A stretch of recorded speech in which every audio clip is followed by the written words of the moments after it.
Kapolda Sumatera Barat Irjen Suharyono menyebut akan memeriksa Kapolres Solok Selatan dalam kasus ditembaknya Kasat Reskrim Kompol Anumerta Rianto Ulil. Kapolres Solok Selatan diduga juga menjadi target penembakan oleh pelaku AKP Dadang Iskandar. Menurut Kapolda, Kapolres seharusnya mengetahui kemungkinan adanya konflik kepentingan bawahannya. Sebagai komandannya langsung, Kapolres Solok Selatan seharusnya mengetahui kegiatan anak buahnya.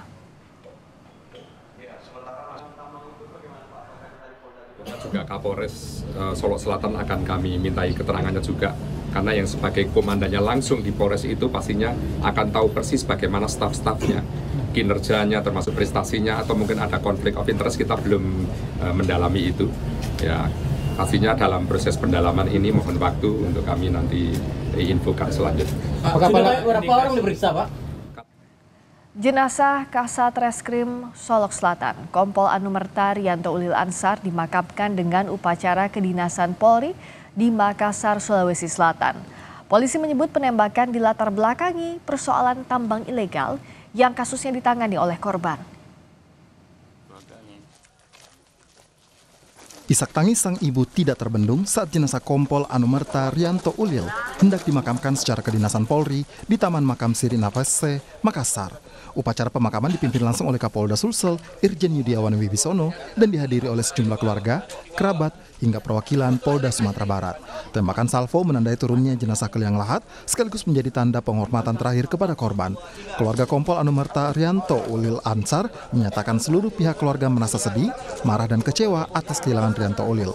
Keluarga korban meminta kasus diusut secara transparan. Kami sangat sedih. Kami juga sangat marah sebenarnya. Marah dan kecewa. Marah karena ternyata kalau seandainya Anandarian mungkin gugur dalam pelaksanaan tugas menghadapi secara langsung pelanggar hukum, mungkin marah kami tidak seperti ini. Namun dia gugur justru di tempat yang seharusnya dia merasa aman. Untuk memastikan proses penyidikan prosedural dan transparan, Ketua Harian Kompolnas Arief Wijaksono Sudiotomo mendatangi Polda Sumbar. Kompolnas menemui tersangka penembakan AKP Dadang Iskandar dan mendengar laporan penanganan kasus dari Kapolda Sumbar dan pejabat teras Polda Sumbar. Arief menyebut Kompolnas belum akan melebar ke motif dari penembakan yang diduga berkaitan dengan tambang ilegal. Yang jelas sekarang proses penyidikan sedang berjalan sesuai dengan peraturan perundang-undangan yang berlaku.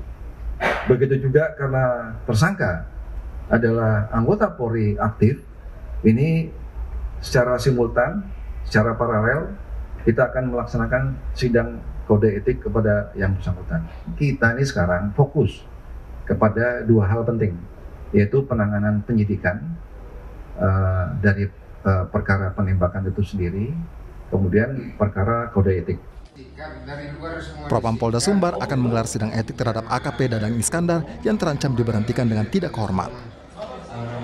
Ancaman maksimalnya itu pemberhentian dengan tidak hormat. Polda Sumatera Barat membenarkan motif penembakan Kasat Reskrim Polres Solok Selatan dilatar belakangi oleh kasus tambang ilegal. Direktur Reskrimum Polda Sumbar, Kombes Andri Kurniawan menyebut pelaku marah kepada korban karena mengabaikan permintaan untuk membantu rekannya yang ikut ditangkap oleh korban dalam penertiban tambang ilegal Galian C. Motif kenapa yang bersangkutan melakukan adalah rasa tidak senang, di mana rekanan pelaku ini dilakukan penegakan hukum oleh korban di Polres Solok Selatan. Usai menembak korban, pelaku AKP Dadang Iskandar menyerahkan diri kepada polisi. Saat ini polisi masih mendalami sejauh mana keterlibatan pelaku dalam kasus tambang ilegal di Solok. Tim Liputan, Kompas TV.